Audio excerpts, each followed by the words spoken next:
Merhaba.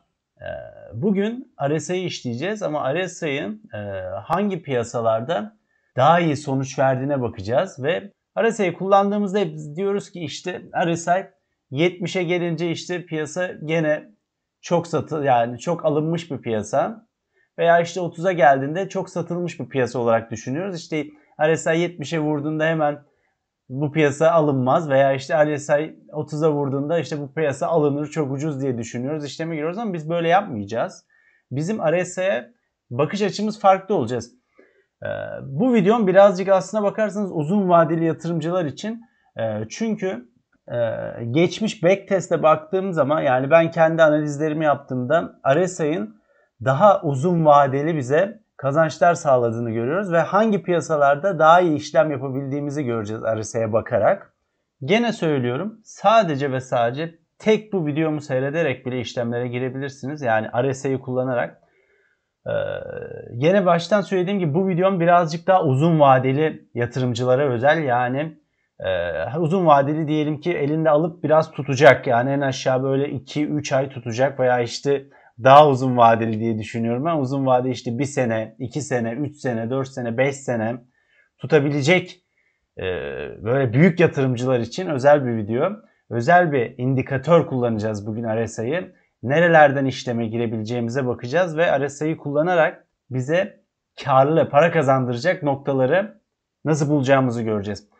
Videoma başlamadan önce diyorum gene kanalıma abone olup videomu beğenirseniz bundan sonra bu da benim için moral oluyor. Bundan sonra gelecek ve fiyatın ve şansın size döndüreceği videolarımı kaçırmamış olursunuz. Hadi hemen başlayalım. RSI arkadaşlar piyasanın bize gene fiyatın gücünü gösteren bir indikatör. Yani şöyle düşünelim. RSI eğer fiyatlar yukarı doğru çıkıyorsa RSI zaten yukarı çıkıyordur. Yani bu böyle. Düşüyorsa da aşağı düşüyordur. Yani siz demeyin ki işte RSI bize öncü bir gösterge, işte fiyatın nereye gideceğini haber veren bir falcı. Öyle bir şey yok. Kafanızdan bunu atın ama nasıl kullanacağımızı göreceğiz. Nasıl avantajlı kullanacağımızı göreceğiz. Piyasanın gücünü, yani alıcıların mı daha fazla veya işte satıcıların mı daha fazla olduğu veya alıcıların ne kadar eksildiği veya satıcıların ne kadar eksildiği o piyasadan bize bunun tüyolarını verse yeterli. Biz zaten bir yerden yazı tura atıp işleme gireceğiz. Yani gücü gösteriyor. Yani şunu unutmayın, gene bir stokastik gibi indikatördür. Yani piyasanın momentumunu gösteren bir indikatör. Yani güç göstergesi. Şunu da söyleyeyim, kafanız çok karışmasın bu formülle ilgili. Sadece bilin yeter. Yani nerede kullanacağız, bu kadar formülün içine girmeyeceğiz ilerlerde. Yani ben bu formülle sizin kafanızı karıştırmak istemiyorum. Çünkü ben çok iyi biliyorum kimse bu formülle ne işleme girecek ne de işte bu formülün yerlerine yazıp da bir şeyler çıkarmaya çalışacak. Zaten bilgisayarlar işte hangi platformu kullanıyorsunuz RSI direkt çıkarıyor size bunu. Ama şöyle hemen üstünden geçecek olursam işte bu formülde RSI'yi nasıl buluyor? İşte 100 eksi 100 bölü 1 artı RS diyor. Buradaki relative strange kısmı da bizim işte diyelim ki 14 günlük mum çubukları kullanıyoruz. Yani şu çubuklardan bizim işte 14 günlük olanını kullanıyoruz. Yani 14 tane mum çubuğun RSI sonucunu aldığımız için burada fiyat diyelim ki ilk gün 100 liradan açıldıysa işte ikinci gün 110, 120, 130 oldu diyelim. 130 arttı işte 5. gün veya 6. gün, işte 4. 5. günde işte 20 kaybetti, 30 kaybetti. Buradaki değer onun toplamı veya çıkarımı. Yani ben burada bunu yazabilirim ama bunu kimse bakmayacaktır. Kafanız karışacak. Ben de bakmıyorum açıkçası hiç yani. Bu zaten RSI'nin ne olduğunu, nerede kullandığını, hangi piyasalarda işe yaradığını anlatacağım. Onun üzerinden gideceğiz. Yani buradaki değerde piyasanın işte 14 günlük alım veya işte kaybı veya kazancı olarak düşünebilirsiniz. Biz RSI'yi arkadaşlar endekslerde kullanacağız. Yani herhangi bir paritede değil, işte emtiada değil, RSI'yi uzun vadeli yatırımcılar olarak endeksler yani borsalarda kullanacağız. RSI şöyle baktığınız zaman geçmişe 10, 20, işte o 25 yıl, 30 yıl geçmişe doğru gittiniz. RSI gerçekten uzun vadeli yatırımcı olarak düşündüğünüzde size çok çok çok iyi imkanlar sunuyor. Borsalarda özellikle. Yani şöyle düşünebilirsiniz. Yani herkes Warren Buffett olamaz ama Warren Buffett'ın yaptığını siz yapabilirsiniz. Neden? Çünkü piyasanın nerelerde ucuzlamış olduğunu, nerelerde pahalandığını düşünerek hani Warren Buffett'ın bir lafı vardır işte hani birazcık ben alabilirim herhangi bir şeyi ama önemli olan bana bir yastık olması lazım. Yani bir fiyatın bir uygun bir pozisyon vermesi lazım veya işte bu şirketi ben uygun bir yerlerden almam gerekiyor ki bu da bana bir kayıplarımda bir yastık olarak güvence altına alsın benim kayıplarımı. Biz de bunu RSI'yi biz de bu şekilde kullanacağız. Yani Warren Buffett olmadan piyasanın nerelerde yastık bölgeleri var oralarda işleme girerek uzun vadeli tutacağız. Yani girdiğimiz şeyi, girdiğimiz piyasayı, girdiğimiz işte kağıtları. Gelin şöyle bir bakalım örneklerle nerelerde işleme girebiliriz ve nerelerden kar alabiliriz. Evet, TradingView'e geçelim tekrar. Gene burada yapalım. Şöyle bakalım. İndikatör kısmından hemen RSI yazarsanız buraya hemen bize gelecektir zaten RSI indikatörü aşağıya. Şimdi şöyle bizim kendi endeksimize bakalım ilk önce. Arkadaşlar RSI'yi kullanırken mutlaka trend yönünde işlemlere gireceğiz gene. Bakın katiyen söylüyorum, trende karşı işleme girmeyeceğiz ama tabii trendi nasıl analiz edeceğiz? Yani burada trend var mı yok mu, işte hani şöyle düşünürsek yükselen tepelerle yükselen dipler vesaire, hani şöyle daha önce söylediğim gibi işte dip tepe yani bir öncekinin üstünde dipler ve bir öncekinin üstünde tepeler diye değil. Hani diyelim ki bunu bilmiyoruz, sadece RSI kullanacağız. RSI ile trendin olup olmadığını nasıl analiz edeceğiz? Hemen bakalım. Şöyle. Ben 200 günlük ortalama kullanıyorum. RSI'de 200 günlük RSI kullanıyorum. Ortalama değil, özür dilerim. 200 günlük RSI'yi kullanıyorum. Şöyle yapacak olursak bunu 200 güne alacağım. Ve sadece ortadaki çizgiyi kullanacağım. Bir çizgisini sileyim. Sadece ortadaki çizgi de 50. Yani RSI'nin 50 değerini kullanacağım. Bunu da siyah yapayım şöyle. Biraz kalınlaştırayım. Şu çizgi değil, şöyle. Evet. Piyasa arkadaşlar 50 günün üstüne kırdığında piyasa uzun vadeli yatırımcılar için söylüyorum. Bakın uzun vadeli endekslerde, borsalarda yatırım yapacak için söylüyorum. 50 günün yani 50 değerimizin üstüne kırdığında piyasa yükseliş trendindedir uzun vadeli. Altına kıracak olursa da düşüş trendindedir. Yani şöyle bakacak olursak bizim piyasaya hemen buradan mesela bakalım. Piyasa buradan itibaren yükseliş trendindedir. Bizim piyasa burası BIST 100. Devam edelim. Buradan itibaren de şuradan itibaren de buralar düşüş trendinde. Buralarda alım katiyen yapmıyoruz. Piyasa yükseliş trendine girdikten sonra alım yapacağız arkadaşlar. Uzun vadeli yatırımcılar özellikle. Devam edelim şöyle. Gene trend ne zaman yükselişe geçiyor, ne zaman düşüşe geçiyor? Bakın burada şu bölgede arkadaşlar bizim piyasamız gene yükseliş trendine geçiyor ve hiç aşağı kırmadan devam ediyor yükseliş trendinde. Evet, şunu silelim bir daha. Şeyi sildik. Gene buradan RSI'yi ekleyelim hemen. Neydi? Hem de tekrar etmiş oluruz. 200 trendi ölçmek için, yani yükselişte mi düşüşte mi 200 günlük RSI'yi kullanıyorum. Buraya da 50 çizgimi çiziyorum. Trendin yukarıda mı aşağıda mı olduğunu bana göstersin diye. Evet, şimdi peki nerelerde işleme gireceğiz? Gene RSI'yi kullanacağız arkadaşlar bunun için. Şöyle buradan RSI'yi açalım. Ben burada 35 günlük kullanıyorum RSI'yi. 10 tane 10 günlük, yani 10 tüp 10 mum çubuğu, 10 fiyat hareketi kullanıyorum. Şu alttaki bandımı da, yani altın RSI'nin hani çok ucuzlamış diye söylediği bize o bandı da ben 35 kullanıyorum. Size de tavsiye ederim. Ama siz 30 da kullanabilirsiniz. 20'de, 25'te veya 40 da kullanabilirsiniz. Bir bakarsınız kendinize, yani ne kadar içli dışlısınız bu piyasalarla, ne kadar size daha rahat avantajlı fiyatlar sunduğunu görürseniz onu kullanırız. Ben 35 tavsiye ediyorum size. Bunu da 35 kullanıyorum. Şimdi gelin bizim piyasada uzun vadeli olarak nerelerde alım veya satıma gireceğiz bir bakalım. Yani RSI'yi nasıl kullanacağız? Şöyle baktığımız zaman Şu bölgeden başlayalım. Diyelim ki bizim piyasamız şu bölgede bize yükseliş trendine girdiğini söylüyor buradan. Çünkü düşüş trendi burada bitiyor, geliyor buraya çarpıyor ve kırıyor yukarı ve diyor ki bize yükseliş trendindeyiz. O zaman hemen ben aşağı RSI'ye bakacağım. İkinci RSI, 10 günlük RSI'ma.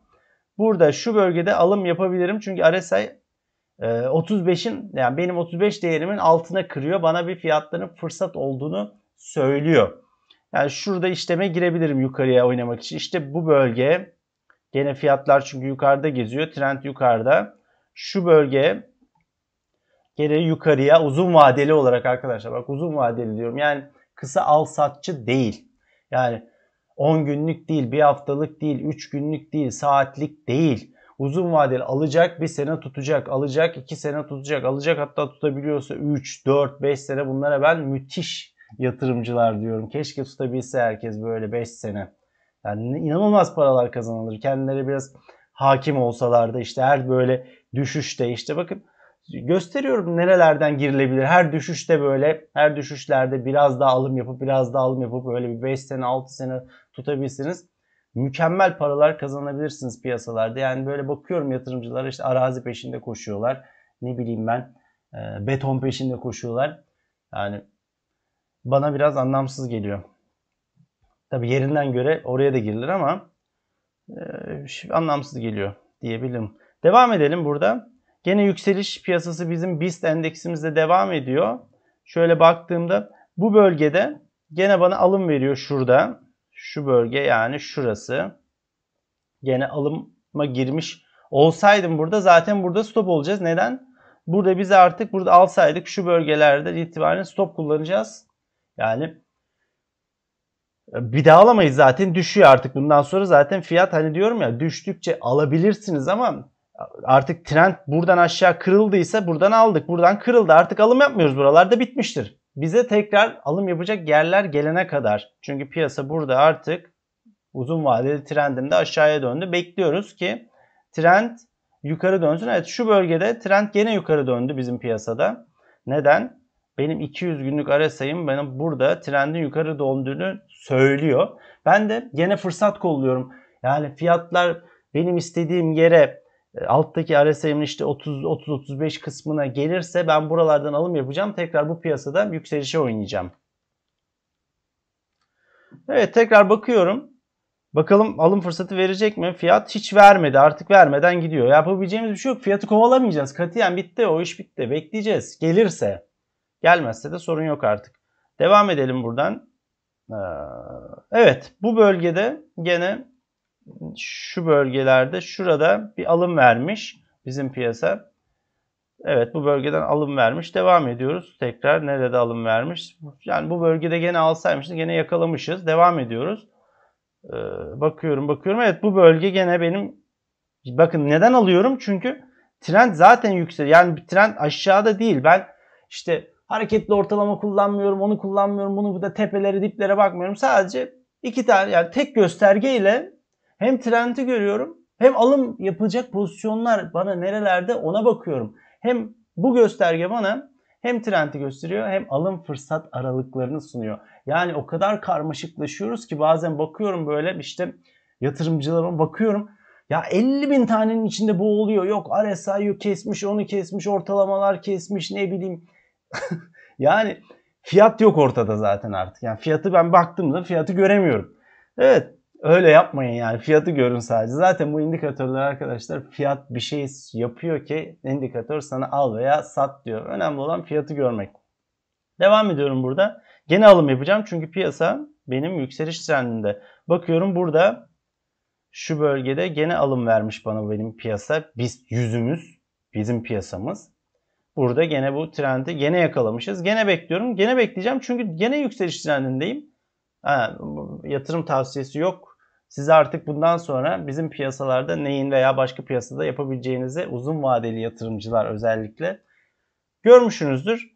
Nasıl kullanacağınızı, yani o kadar basit ki yani bunu kullan. O kadar karmaşıklaştırıyoruz ki biz alım veya satım yapmayı.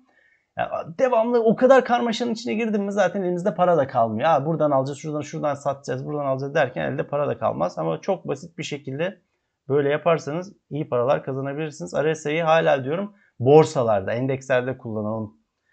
Yani çok çok güzel sonuçlar veriyor. Şunu silelim. Bir de Amerikan borsasına bakalım, S&P 500. Bakın arkadaşlar, yani şöyle baktığınızda yani 2017, 18 yani bu piyasa yani hiç yani 2016, 17, 18 hiç satın vermemiş. Yani bu piyasada devamlı almanız lazım. Devamlı alınması lazım bu piyasa. Yani soru sormaya lüzum yok. Piyasa çıktı mı çıktı. Bu piyasa balon mu balon. Ya fark etmez ki, balon olsun ne olacak. Sen al, alt üstü stop olursun. Bir daha almazsın eğer ki buradan aşağı kırarsa bu bölgeden. Şimdi bakalım mesela burada.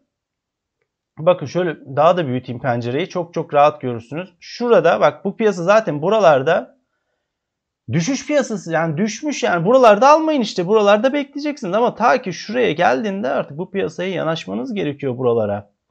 Ondan sonra bekleyeceğiz.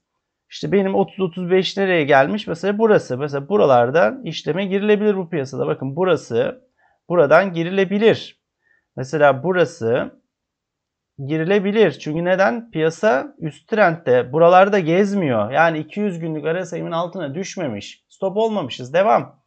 Ondan sonra nerede vermiş? Bakın burada verir gibi olmuş. Burada vermiş. Şu bölge.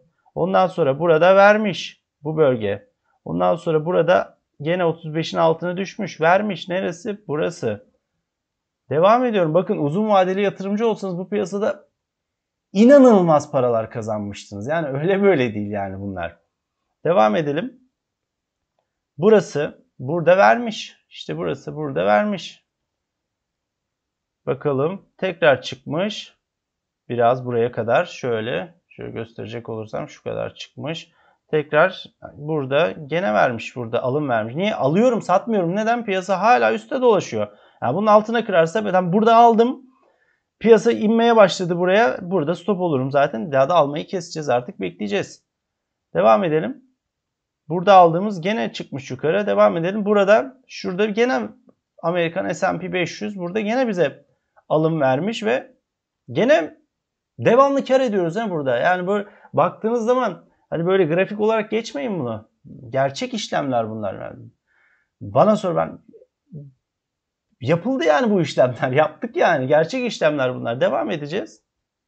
İşte burada alım vermiş ama bundan sonra bu piyasa bundan sonra zaten evet yine burada. İşte burada buradaki alımınız, bundan sonraki alımınız artık burada stop oluyor. Çünkü piyasa artık dönüyor buradan aşağı. Evet. Daha sonra tekrar burada yukarı kırıyor bu piyasa. Yani S&P 500 burada tekrar kırmış. Tekrar yanaşacağız bu piyasaya. Bakalım fırsat verecek mi diye, düştüğü zaman alım yapacağız. İşte burası, şu bölge gene alım aralığı burası. Uzun vadeli yatırımcılara özel. Bakın burası tekrar gidiyor arkadaşlar yukarı doğru. Evet. Umarım beğenmişsinizdir bu videomu. Çünkü uzun vadeli borsa endekslerinde yatırım yapacaklar. Ya yani uzun vadeli 1 senede olur, 2 senede olur yatırım yapacaklar. Mutlaka ve mutlaka bir fırsat beklemek zorundalar. Fiyatı kovalamadan size tek bir indikatörle bile, yani bir tek indikatörle bile mükemmel fırsatlar veriyor bu piyasalar. Biraz sabırlı olun. Biraz da benim kanalımda kalın. Biraz videolarımı beğenin. Para kazanacağız inşallah. Devam edeceğiz böyle para kazanmaya. Kendinize çok dikkat edin. Görüşmek üzere. Bay bay.